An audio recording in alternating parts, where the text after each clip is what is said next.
नमस्कार, lead India news में आपका बहुत बहुत स्वागत है। मैं हूं डॉक्टर तरुणा एस गौड़। आजकल भारत में अकाउंट फ्रीज को लेकर मामले बहुत तेजी से बढ़ रहे हैं।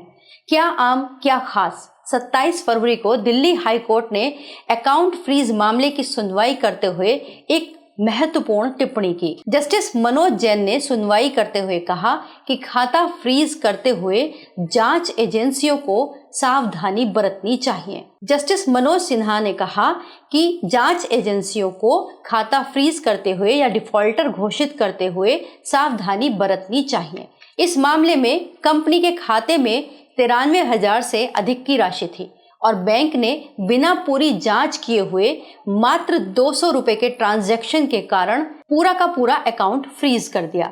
इसके खिलाफ ये कंपनी दिल्ली हाई कोर्ट पहुंच गई, जहां ये फैसला उस कंपनी के पक्ष में आया। एक और मामले में 28 फरवरी को ही बॉम्बे हाई कोर्ट ने अनिल अंबानी के खाते को फर्जी घोषित किए जाने के खिलाफ दायर हुई याचिका पर सुनवाई करते हुए आरबीआई को निर्देश दिए हैं।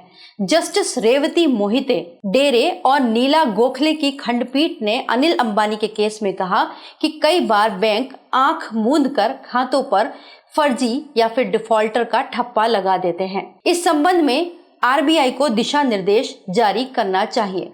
आमतौर पर बैंक खाते को तब फ्रीज करता है जब ग्राहक का केवाईसी कंप्लीट ना हुआ हो या फिर कोई इलीगल ट्रांजैक्शन जैसे कि मनी लॉन्ड्रिंग या फिर टेरर फंडिंग या फिर साइबर फ्रॉड जैसा कोई मामला अकाउंट से जुड़ा हुआ नजर आता है, तो ऐसे में बैंक अकाउंट को फ्रीज कर सकता है। लेकिन कई मामले तो ऐसे हैं जिनमें अकाउंट होल्डर ने किसी भी तरीके का कोई इलीगल ट्रांजैक्शन नहीं किया, फिर भी उनके अकाउंट फ्रीज हो गए। दिसंबर 2024 के एक मामले में 3 प्लेट छोले भटूरे के कारण दिल्ली के पवन कुमार नाम के एक वेंडर का खाता फ्रीज हो गया।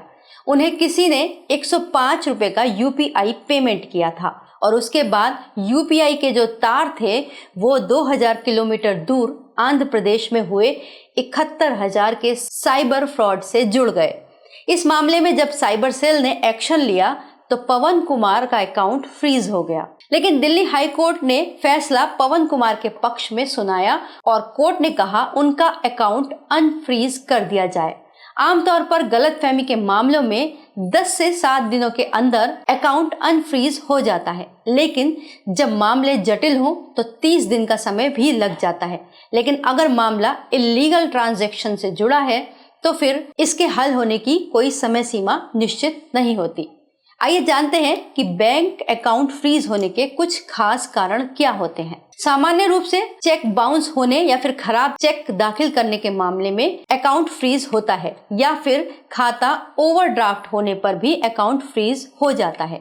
अगर हम लीगल एक्शन की बात करें, लीगल कारण की बात करें, अगर किसी ने आपके खाते से या फिर आपके यूपीआई के जरिए कोई ऐसा लेन देन किया हो जो कि इलीगल हो, या फिर साइबर सेल ने उसके खिलाफ कोई एक्शन कर रखा है, तो ऐसे में भी आपका अकाउंट फ्रीज हो सकता है। इस वक्त जो 80% केसेस हैं वो ऐसे ही देखने को मिल रहे हैं, जैसे कि छोले भटूरे वाले केस में हुआ। कोई बड़े ट्रांजैक्शन का तार इतने छोटे मोटे यूपीआई ट्रांजैक्शन से जुड़ा और खाता फ्रीज हो गया।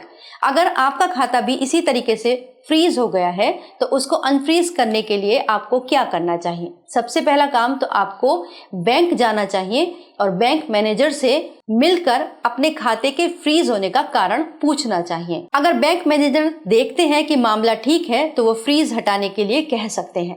लेकिन अगर अकाउंट फ्रीज होने का कारण साइबर सेल या फिर कोर्ट के आदेश पर है तो फिर आपको लीगल एडवाइस लेनी चाहिए। तो इसके लिए लीगल स्टेप्स आप क्या ले सकते हैं। सबसे पहले आपको साइबर थाने जाकर मिलना चाहिए। अगर आपने कोई इलीगल ट्रांजैक्शन नहीं किया है तो आप अपने पक्ष में सबूत दे सकते हैं और रिक्वेस्ट कर सकते हैं कि वो साइबर सेल बैंक को बोले कि वो उनके खाते को अनफ्रीज कर दे।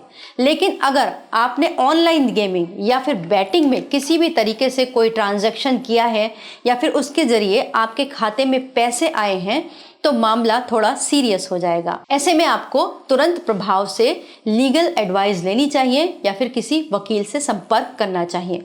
अगर आप भी इसी तरीके की मुसीबत में फंसे हैं तो आप हमारे लीगल हेल्पलाइन नंबर 8800444555 पर कॉल कर सकते हैं। वीडियो को लाइक करें, हमारे चैनल को सब्सक्राइब करें। हमारे वीडियो सबसे पहले देखने के लिए बेल आइकन प्रेस करना ना भूलें।